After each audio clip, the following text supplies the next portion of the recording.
August 1ನೇ ತಾರೀಕಿನಿಂದ August 5ನೇ ತಾರೀಕಿನವರೆಗೆ ರಾಜ್ಯದ ಯಾವ್ಯಾವ ಜಿಲ್ಲೆಗಳಲ್ಲಿ ಮುಂಗಾರು ಮಳೆಯ ಪ್ರಮಾಣ ಹೆಚ್ಚಾಗಿರುತ್ತೆ? ಈ ವರ್ಷದ ಮುಂಗಾರು ಮಳೆ ಕಡಿಮೆ ಬರಲಿಕ್ಕೆ ಕಾರಣ ಏನು?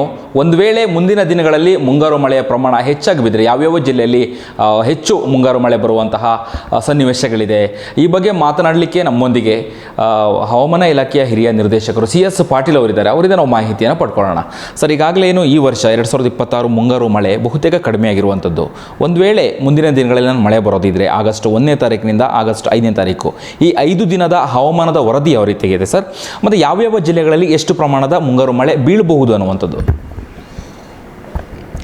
ಆಗಸ್ಟ್ 1ರಂದು ಕರಾವಳಿ ಜಿಲ್ಲೆಗಳಲ್ಲಿ ಮತ್ತು ಉತ್ತರ ಒಳನಾಡಿನ ಜಿಲ್ಲೆಗಳಲ್ಲಿ ಅಂದರೆ ಬೆಳಗಾವಿ, ಧಾರವಾಡ, ಮಲೆನಾಡಿನ ಜಿಲ್ಲೆಗಳಲ್ಲಿ ಶಿವಮೊಗ್ಗ, ಚಿಕ್ಕಮಗಳೂರು, ಹಾಸನ, ಕೊಡಗು ಈ ಜಿಲ್ಲೆಗಳಲ್ಲಿ ವ್ಯಾಪಕವಾಗಿ ಮಳೆಯಾಗುವ ಸಾಧ್ಯತೆ ಐತಿ. ಈ ಜಿಲ್ಲೆಗಳಿಗೆ ಕೆಲವು ಕಡೆ ಭಾರಿ ಮಳೆಯಾಗುವ ಸಾಧ್ಯತೆ ಇರುವುದರಿಂದ ಈ ಜಿಲ್ಲೆಗಳಿಗೆ ಯೆಲ್ಲೋ ಅಲರ್ಟನ್ನು ಕೊಡಲಾಗಿದೆ.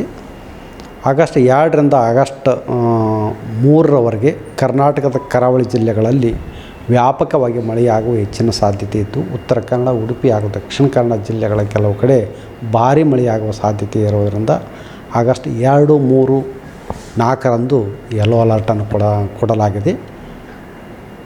ಆಗಸ್ಟ್ 1ರಿಂದ ಆಗಸ್ಟ್ 5ನೇ ತಾರೀಕಂತನೂ ಕರ್ನಾಟಕದ ಪೂರ್ವ ಜಿಲ್ಲೆಗಳಲ್ಲಿ ಕೆಲವು ಕಡೆ ಅಂದರೆ 25%ಕ್ಕಿಂತ ಕಡಿಮೆ ಪ್ರದೇಶದಲ್ಲಿ ಹಗುರದಿಂದ ಸಾಧಾರಣವಾಗಿ ಮಾತ್ರ ಮಳೆಯಾಗುವ ಸಾಧ್ಯತೆಗಳಾದವು. ಅಂದ್ರೆ ಆಗಸ್ಟ್ 1ರಿಂದ ಆಗಸ್ಟ್ 5ನೇ ತಾರೀಕಿಂತನೂ ಕರ್ನಾಟಕ ರಾಜ್ಯಾದ್ಯಂತ ಮಳೆಯ ಪ್ರಮಾಣ ಗಣನೀಯವಾಗಿ ಕಡಿಮೆಯಾಗುವ ಸಾಧ್ಯತೆ ಐತಿ. ಅಷ್ಟೊಂದು ಮಳೆ ಬರೋ ಸಾಧ್ಯತೆಗಳು ಭಾಳ ಕಡಿಮೆ ಅದಾವೆ.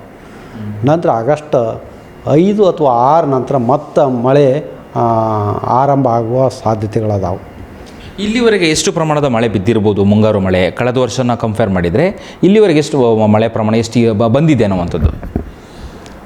ಕರ್ನಾಟಕ ರಾಜ್ಯಾದ್ಯಂತ ಜೂನ್ 1ರಿಂದ ಜುಲೈ 31ರವರೆಗೆ ಸುಮಾರು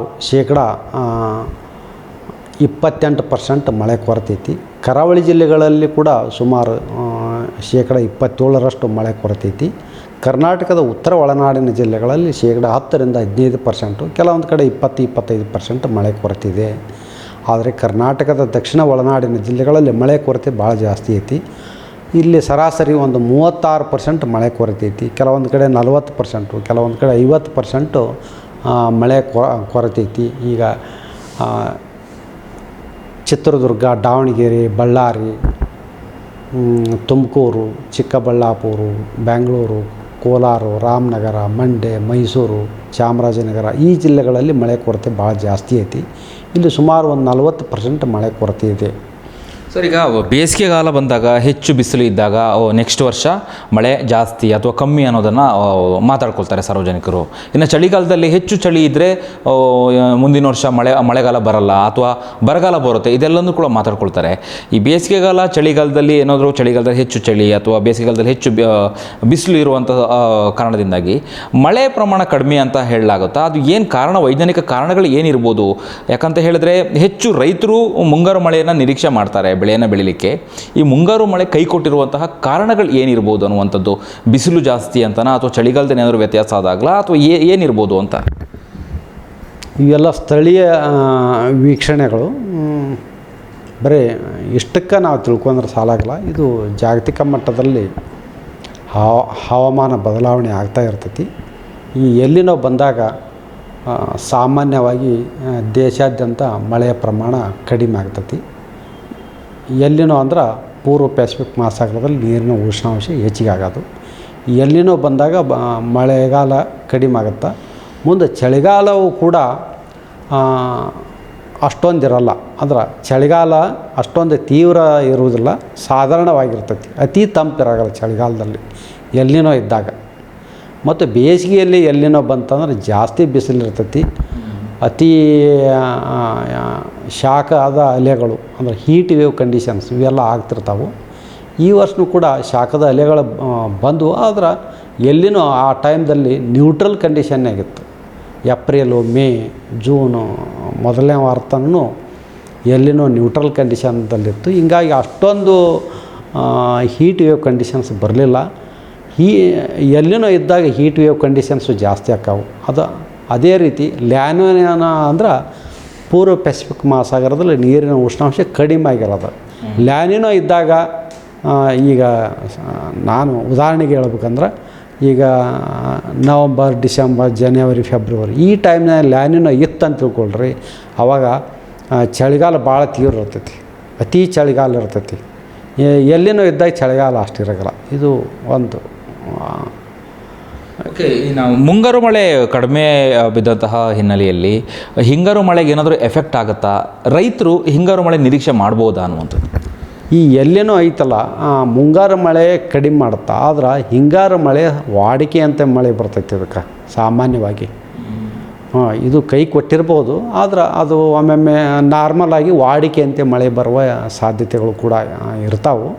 ಆದ್ರೆ ನಮ್ಮ ಕರ್ನಾಟಕಕ್ಕೆ 100ಕ್ಕೆ 70ರಿಂದ 80ರಷ್ಟು ಮಳೆ ಆಗೋದು ನೈಋತ್ಯ ಮಾನ್ಸೂನ್ನಿಂದ. ಜೂನ್ 1ರಿಂದ ಅಕ್ಟೋಬರ್ 15 ತನಕ. ಅಕ್ಟೋಬರ್ 15 ನಂತರ ಮಳೆಯ ಪ್ರಮಾಣ ಕಡಿಮೆ ಇರ್ತೈತಿ. ಒಂದು 20% ಅಷ್ಟೇ ಮಳೆ ಆಗುತ್ತೆ. ಅದು 20% ಮಳೆ ಆಗೋದು ಕರ್ನಾಟಕದ ದಕ್ಷಿಣ ಒಳನಾಡಿನ ಜಿಲ್ಲೆಗಳಲ್ಲಿ ಮಾತ್ರ ಮಳೆ ಆಗುತ್ತೆ. ಕೋಲಾರ, ಬೆಂಗಳೂರು, ಈ ರೀತಿ ತುಮಕೂರು, ಚಿಕ್ಕಬಳ್ಳಾಪುರ, ಮಂಡ್ಯ, ಮೈಸೂರು, ಈ ಕಡೆ ಚಾಮರಾಜನಗರ ಈ ಜಿಲ್ಲೆಗಳಲ್ಲಿ ಮಳೆ ಜಾಸ್ತಿ ಆಗುತ್ತೆ. ಆವಾಗ ಅಕ್ಟೋಬರ್ 15 ನಂತರ. ಉಳಿದ ಉತ್ತರ ಒಳನಾಡಿನ ಜಿಲ್ಲೆಗಳಲ್ಲಿ ಅಕ್ಟೋಬರ್ 15 ನಂತರ ಅಷ್ಟು ಮಳೆ ಆಗಲ್ಲ, ಕೆಲವೊಮ್ಮೆ ಮಾತ್ರ ಮಳೆ ಆಗುತ್ತೆ. ಮತ್ತು ಕರಾವಳಿ ಜಿಲ್ಲೆಗಳಲ್ಲಿ ಮಳೆ ಕಡಿಮೆ ಇರ್ತೈತೆ ಅಕ್ಟೋಬರ್ ನಂತರ. ಬೆಂಗಳೂರಿನಲ್ಲಿ ಹೇಗಿರುತ್ತೆ ವಾತಾವರಣ? ಬೆಂಗಳೂರಿನಲ್ಲಿ ಮಳೆ ಆಗುತ್ತೆ. ಅಕ್ಟೋಬರ್ 15 ನಂತರನೂ ಮಳೆ ಆಗುವ ಸಾಧ್ಯತೆಗಳು ಇರ್ತಾವೆ.